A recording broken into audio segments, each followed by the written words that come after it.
তো ফাইনালি স্নান করে রেডি হয়ে নিয়েছি। আমি এই শাড়িটা পরেছি। এই শাড়িটা আমার খুব প্রিয়, কারণ এই শাড়িটা আমার দিদার শাড়ি ছিল। তো শাড়ি পরে পুজো দেওয়ার জন্য রেডি হয়ে গেছিলাম, আর আমরা এনাদের থেকে পুজোটা দিয়েছিলাম।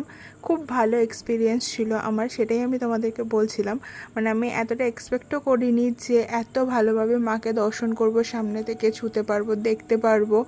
মানে মন ভরে গিয়েছে সত্যি। তোমরা যদি কেউ যাও এনাদের সাথে কন্ট্যাক্ট করতে পারো, সত্যিই খুব ভালো। এনারা বিহেভিয়ারও খুব ভালো, আর খুব ভালো করে পুজো দেয়।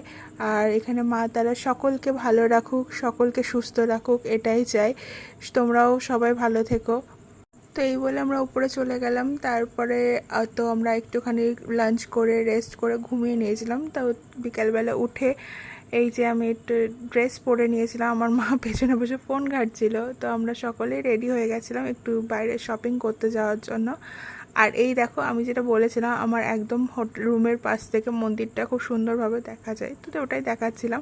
তো বেরিয়ে আমরা সকলে একটুখানি চা খেয়ে নিয়েছিলাম। আর সেই সময়ই না মায়ের সন্ধ্যা আরতিটা হচ্ছিল। তো দেখো কি ভিড়। তো প্রথমে চলে গেছিলাম আমরা শ্মশানে। আর শ্মশানে গিয়ে তো এই দৃশ্য, মানে আমি এই প্রথম এই দৃশ্য দেখেছিলাম। তো তোমরা কে কী দেখেছো জানিও। আর এই যে নদীটা, এই নদীটা খুব বিখ্যাত, কিন্তু আমার এই মুহূর্তে নামটা একদম মনে পড়ছে না। তো ওই জায়গাগুলো ঘুরলাম, ঘোরার পর একটু চলে গিয়েছিলাম নর্মাল মার্কেটটা গিয়ে একটু এক্সপ্লোর করছিলাম। আর এত চারিদিকে জিনিসপত্র, ঠাকুরের ছবি, চুড়ি, মালা, রুদ্রাক্ষ, হ্যান ত্যান, কতই না কত কিছু ছিল। মানে যেদিকে তাকাচ্ছি শুধু এই ছবি, ঠাকুরের জিনিসপত্র, এগুলোতেই ভর্তি। আর এক একটা ছবি কি সুন্দর। আমিও কিন্তু একটা ছবি নিয়েছি, দেখি তো বলতে পারো নাকি আমি কি নিয়েছি।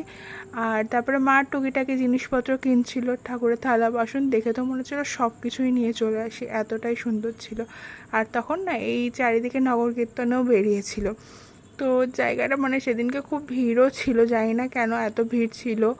মানে সবসময় ভিড় থাকে, সেদিনকে একটু বেশি ভিড় ছিল। তো ফাইনালি আমরা ডিনারটা করে নিয়েছি। ডিনারটা করে আমরা আবার হোটেলে চলে এসেছি, তখন প্রায় 10:30 বাজে। তো ফ্রেশ হয়ে নিচ্ছি, এটাই তোমাদেরকে বলছিলাম আমাদের এক্সপিরিয়েন্স। তো কেমন লাগলো জানি।